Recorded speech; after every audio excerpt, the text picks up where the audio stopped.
Muy buenas noches, señoras y señores, y bienvenidos a la tertulia de actualidad política de Galicia Opina en este nuevo horario. A partir de hoy les acompañaremos todas las noches de los martes y iniciamos aquí hoy una serie de entrevistas con los principales candidatos gallegos a las elecciones al Congreso de los Diputados y al Senado del Estado del próximo 20 de noviembre. Para estrenar esta serie de entrevistas está con nosotros hoy el candidato del Bloque Nacionalista Galego por la provincia de La Coruña al Congreso de Diputados, el señor Francisco Jorquera.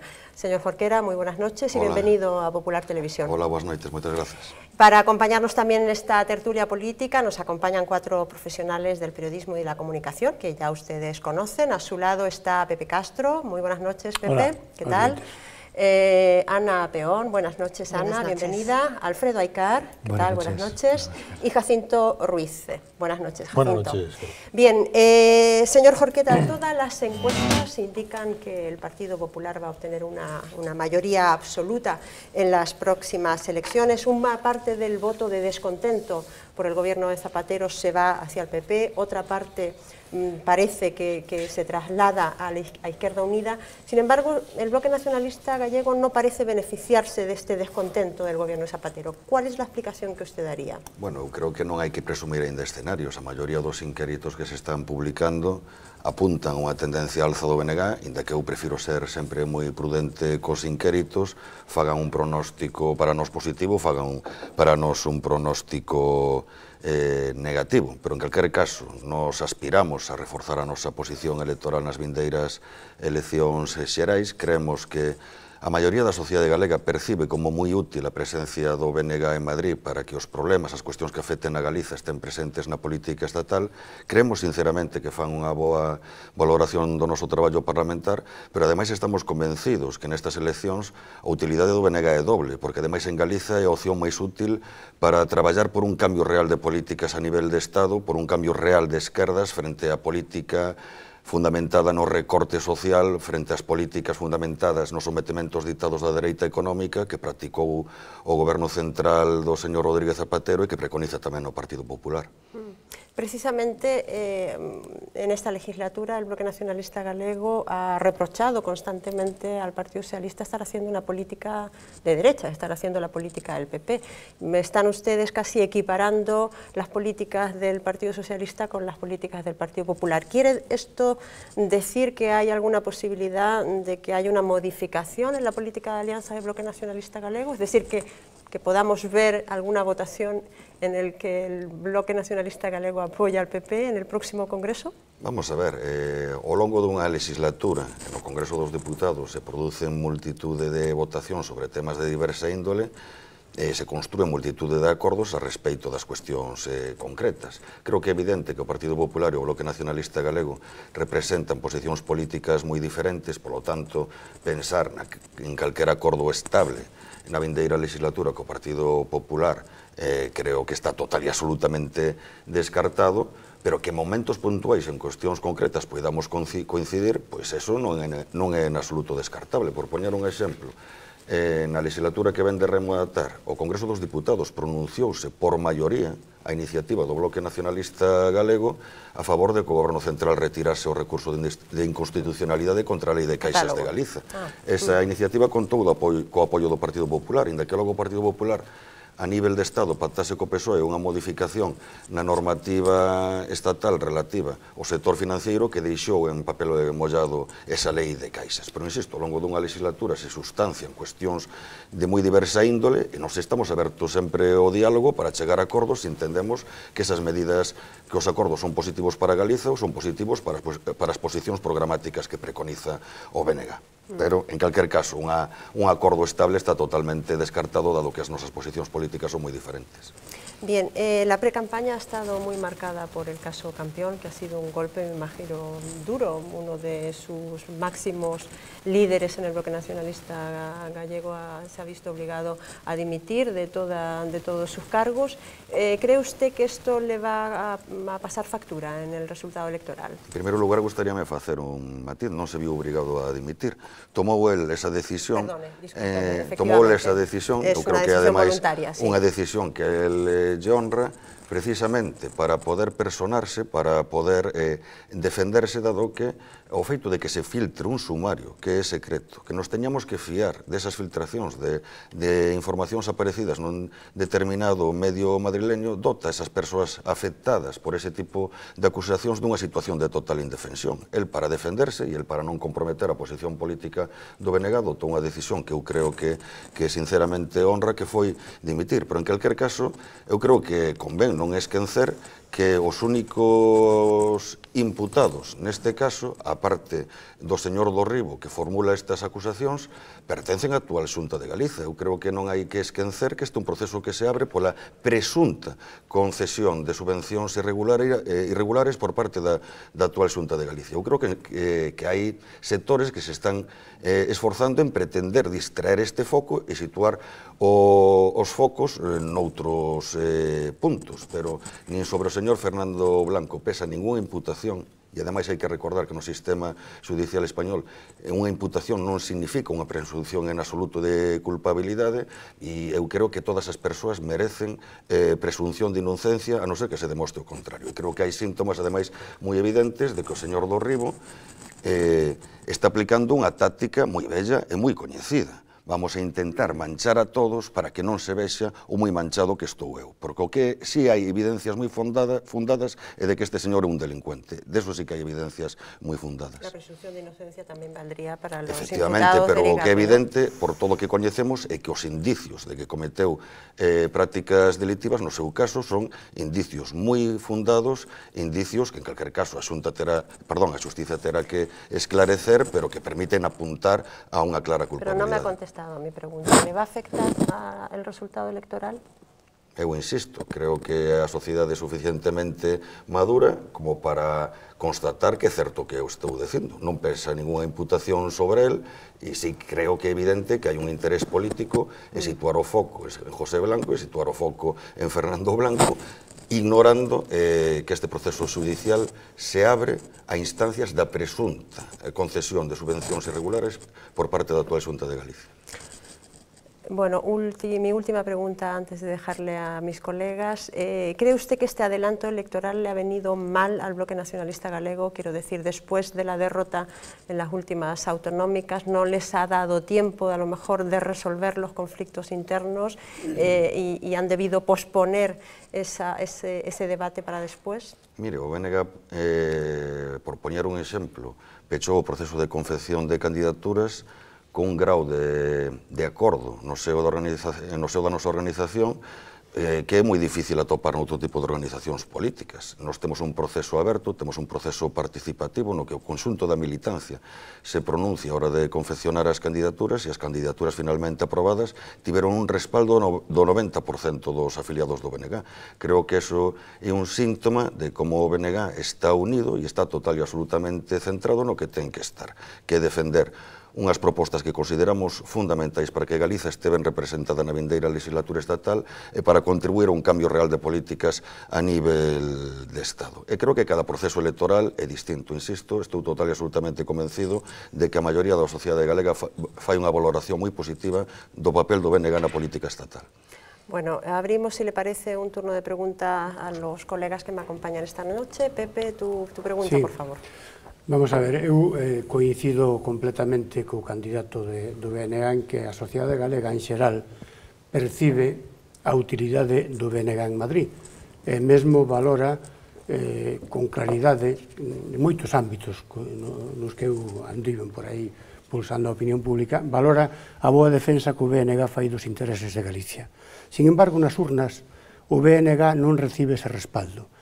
Que lle falta ao BNG para cautivar os electores galegos? Bueno, é unha pregunta un tanto difícil de contestar en poucos segundos. Creo que nós, por suposto, temos que procurar analizar como chegar a máis amplos sectores sociais, como mellorar as nosas formas de relación ca sociedade, como mellorar a nosa comunicación política, pero creo que tamén hai factores externos que inciden en que o discurso do BNG non cale suficientemente moitos sectores. E poño un exemplo fundamentado no que foi a experiencia desta legislatura. O BNG, eu creo que no Congreso dos Diputados foi un referente nesta legislatura que acaba de concluir, non só a hora de defender cuestións que afectan especificamente a Galiza, sino a hora de propor políticas alternativas fronte ás políticas que se estaban practicando, poñendo sobre a mesa propostas de reforma en materia fiscal, poñendo sobre a mesa propostas para que se supriman as diputacións provinciais, poñendo sobre a mesa propostas para que sexa admitida a dación en pago da hipoteca. Sin embargo, posiblemente moitos sectores da sociedade galega non sexan conscientes disto, porque normalmente os medios de comunicación referencian toda a política xeral, as forzas políticas de ámbito estatal e tenden a ignorar as tomas de posición do BNG en todos estes asuntos. Eu creo que hai factores externos que dificultan que o noso discurso poida chegar a sectores máis amplos, o cal non quere decir que o BNG non teña que examinar tamén como mellorar, insisto, as nosas formas de comunicación, as nosas formas de traballo, de relacionarnos ca sociedade para procurar termos máis apoios. Probablemente o que lles falta é un plan de comunicación, é dicir, facer chegar á sociedade de algún xeito todo o que están a facer en Madrid e todas as propostas cas que coincide moita xente. Sí, tamén falta posiblemente maior pluralismo no propio mapa dos medios de comunicación. E estou pensando nos medios de comunicación de titularidade pública, porque teñen que ser os máis escrupulosos, os máis respeitosos co respecto ao pluralismo. Por exemplo, a Radio Televisión Española ven de anunciar a súa intención, aparte do debate entre Rubalcaba e Rajoy, que vai ser emitido por distintas canles de televisión, de facer un debate a 5, establecendo ademais un criterio a priori sobre cales teñen que ser os 5 que exclúe o BNG e non sigue ningún criterio obxectivo, porque entre eses 5 se contemplan, por poñer un exemplo, forzas políticas que teñen menos representación parlamentar que o BNG. Creo que un dos déficits da democracia no Estado español é que nos medios de comunicación que cada vez teñen máis incidencia na intermediación entre as mensaxes das forzas políticas e a cidadanía, non se reflite moitas veces o pluralismo realmente existente no arco político, no arco social, o cal non quere decir que o BNG tamén teña que esforzarse no que el depende e mellorar as súas técnicas de comunicación e as súas formas de comunicación. Bueno, gracias Pepe. Ana, por favor. Sí.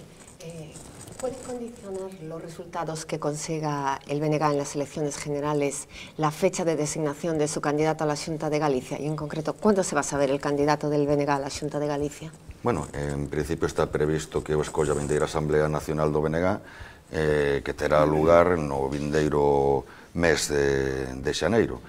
Nós estamos convencidos de que nestas eleccións o bo traballo que fixemos vai ter un reflexo electoral e que o BNG vai avanzar electoralmente. Pero, en calquer caso, eu creo que na vindeira Asamblea Nacional o espírito co que todos vamos a participar e a analizar con serenidade, con tranquilidade, en que aspectos temos que mellorar, en que aspectos temos que adecuar máis a nosa política para sintonizar mellor cos distintos sectores da sociedade galega. Estou total e absolutamente convencido de que se estamos de acordo nas propostas non vai haber logo problemas a hora de porse de acordo tamén nos nomes que teñen que representar esas propostas ante a sociedade. Pero, insisto, nestes momentos o BNG está centrado única e exclusivamente en facer unha boa campaña electoral e conseguir un importante apoio electoral nestas eleccións xerais. Alfredo. Hola, buenas noches. Vamos a ver, el BNG ha apoyado al gobierno Zapatero en los presupuestos, si no recuerdo mal, hasta el año 2009, que es cuando ya se ve claramente la crisis. ¿No se considera en cierta medida corresponsable de la crisis por haber sido una de las formaciones que apoyaron al gobierno en los presupuestos? En absoluto, porque mire vostede, está aportando un dato que é enormemente importante. Nos votamos en contra dos presupostos xerais do Estado no ano 2009, no ano 2010, polo tanto votamos en contra... A favor en 2009, en contra en 2010. Votamos en contra dos presupostos xerais do Estado para o ano 2010, que, como vostede sabe, se discuten, debaten e aproban no ano 2009, e votamos en contra dos presupostos xerais do Estado para o ano 2011, que se discuten, debaten e aproban no ano 2010. É así. En cada ano se aproban os orzamentos para o exercicio seguinte. E que pasa no ano 2009? Pois pasa que en maio do ano 2009 o señor Zapatero fai un xiro de 180 graus nas súas políticas, un xiro que incumple total e absolutamente os compromisos programáticos con que concurriu ás eleccións do ano de 2008 e en virtude do cal foi eleito, en virtude do cal tivo un importante respaldo popular, un xiro que consiste en aplicar as políticas económicas que está impoñendo, que está ditando a dereita económica. É iso que provoca que o Bloque Nacionalista Galego pase a adoptar unha posición de oposición moito máis firme, moito máis contundente, que se traduciu, entre outras moitas cousas, en non dar apoio aos presupostos xerais do Estado. Pero la pregunta era si no se considera corresponsable de la crisis que ha afectado a España al haber sido uno de los partidos que apoyó sistemáticamente al gobierno hasta 2009. Eu creo que os principais responsables desta crise, aparte dos axentes económicos que directamente a provocaron, é unha crise que compre lembrar, porque moitas veces se perde de perspectiva isto, la política del gobierno que se orixina no sector financiero a nivel internacional pola voracidade especulativa na que se ve inmerso este sector, polo feito de apostar por actividades especulativas a alto risco, e que no Estado español se acentúa pola exposición dese sector a crise da burbulla inmobiliaria, unha burbulla inmobiliaria que eles mesmos contribuíron a crear. Por lo tanto, o principal responsable é o sector financiero, e o principal responsable son os que preconizaron un modelo económico fundamentado na desregulación dos mercados, fundamentado na financiarización da economía, en que cada vez o capitalismo financiero teña máis peso en detrimento de economía productiva, sectores que no político non coinciden precisamente cas teses do Bloque Nacionalista Galego, senón que son os defensores das políticas neoliberais que nos levaron a esta crise económica. Creo que eses son os responsables reais. Atribuir a crise económica no Estado español e a nivel internacional ao Bloque Nacionalista Galego sí que me parece un pouquiño exagerado. Bien. Jacinto, por favor, tu pregunta. Hola, muy buenas noches. Bueno. Cerca de 1 millón de votantes que han entregado su voto al PSOE en las anteriores elecciones, parece que ahora en el 20N lo van a hacer al PP. Yo quisiera saber si ustedes manejan datos de lo que realmente pueden perder en Galicia y sobre todo si, a pesar de que ha dicho antes que no cree que vayan a verse penalizados, el hecho de que se conozca el sumario de la Operación Campeón después de las elecciones les habría perjudicado o beneficiado a estas personas que no están imputadas pero que pueden estar previamente juzgadas por la opinión pública. Bueno, comezando pola segunda pregunta, creo que un dos problemas do mal funcionamento da xusticia, de que se filtren sumarios que son secretos, que se aireen, polo tanto, o que son as acusacións dun señor que é un presunto delincuente sin posibilidade que os aludidos ni siquiera poden defenderse e que se sementa sospeita e iso provoca un daño á dignidade e á honorabilidade desas persoas moitas veces irreparable, inda que logo se demostre que son inocentes. ¿Pero usted hubiera preferido que se abriera el melón antes o está bien? Nos o que preferimos é que a xusticia investigue a fondo, actúe con diligencia e esclareza todo o que hai que esclarecer. E ao mesmo tempo que se xa moi respetuosa cos procedementos para evitar situacións obxectivas de indefensión e, polo tanto, se un sumario é secreto, que se sexa congruente co secreto dese sumario. Eso que preferimos. E con respecto a outra cuestión, o Bloque Nacionalista Galego concurre a estas eleccións que afirme convicción de que vai obter un bo resultado electoral e que vai a mellorar os resultados no ano 2008. A respeito dos votos que poida perder o Partido Socialista e a donde se podan canalizar, pois o que estaríamos sería a facer conxeturas, nos vamos a traballar para recabar a confianza de moitas persoas que no ano 2008 apostaron polo Partido Socialista, porque creo que somos a garantía de defender na política estatal un cambio real de esquerdas frente ás políticas que practicou o actual goberno central que seguiron os ditados da dereita económica e frente ás políticas que preconiza o Partido Popular. Señor Jorquera, le agradezco mucho su presencia en Popular Televisión, le deseo una excelente campaña, cuide su garganta y espero volver a tenerle con nosotros. Pues muchísimas gracias, muchas gracias. Bueno, nosotros seguimos dentro de 2 minutos debatiendo la actualidad de Galicia y del resto del país. Volvemos ahora mismo, en 2 minutos.